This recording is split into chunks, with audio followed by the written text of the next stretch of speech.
ସବୁଦିନ ହବ ଢିଙ୍କି ବସିଛି ରେ ଶିଶୁ ବେଦ ଧରେ ଯାଇ ମୋ ଢିଙ୍କି ବସିଛି ରେ ଶିଶୁ ବେଦ ଧରେ ଯାଇ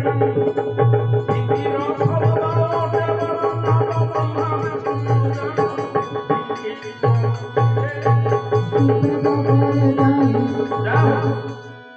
ତାକୁ ମହାପୁରୁଷ ଅପଦ କଲେ ସୁନ୍ଦରୀ କାହିଁ ସୁନ୍ଦରୀ ଢିଙ୍କି ଶାଳେ ଗୋଡ଼ ଦିଟା ନର ପର ବାଜୁ ଅଛି ତାଳେ ଢିଙ୍କି କୁଟା ହଉଥିଲା ଆଉ ଢିଙ୍କି କୁଟା ନାହିଁ ମା ମାନଙ୍କୁ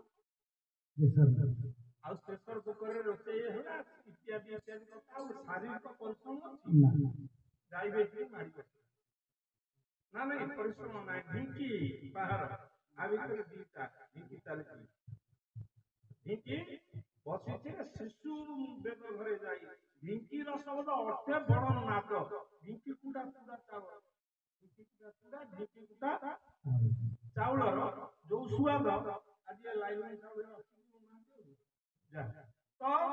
ଢିଙ୍କି ଆ ଭିତରେ ଚାଲିଛି କେତେ ଥର ବାହାର କରୁଛି ନା 21,000 ଢିଙ୍କିର ପାଦ ତ ସାମା କଥା କୁହାଯାଇଛି ଏ ଯୋଉ ଆପଣଙ୍କ ଢିଙ୍କି ଯୋଉ ଘରାଣ୍ଟି କଥା କୁହାଯାଇଛି କେତେ କଥା କହିବାକୁ ସମୟ ନାହିଁ ତ ବ୍ରହ୍ମା ବିଷ୍ଣୁ ମହେଶ୍ୱର ଜାଣିବାନି ସେ ଢିଙ୍କିର ଭେଦ ଚଉରାଶୀ ଆଙ୍ଗୁଳ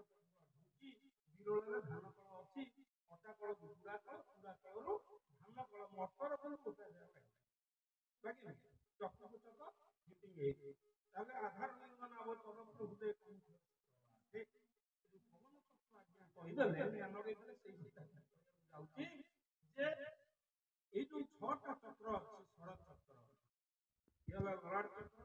କଣ୍ଠ ଚକ୍ର ହୃଦୟ ଚକ୍ର ନାଭି ଚକ୍ର ଲିଙ୍ଗ ଚକ୍ର ଏଇ ଯୋଉ ଷୋଳ ଚକ୍ର ତ ଇଏ ହେଲା 6ଟା ଚକ୍ରରେ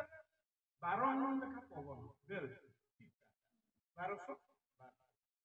ଚାକ୍ଷୁଣ୍ଡ ହେଲା କେତେ ନା 12 1262 12 ହେଲା 84 ଜନ୍ମ ମିଳିଛି ନା 84 କି ତାହେଲେ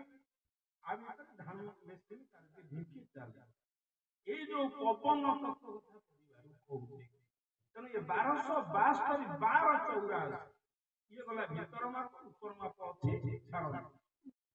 ପିଣ୍ଡ ବ୍ରହ୍ମାଣ୍ଡ କଣ ତ ଜାଣନ୍ତି ସୁଜ୍ଞାନୀ ପଣ୍ଡିତ ତ ଏଇ ଯୋଉ ଢିଙ୍କି ବାହାର ଭିତରେ ଯୋଉ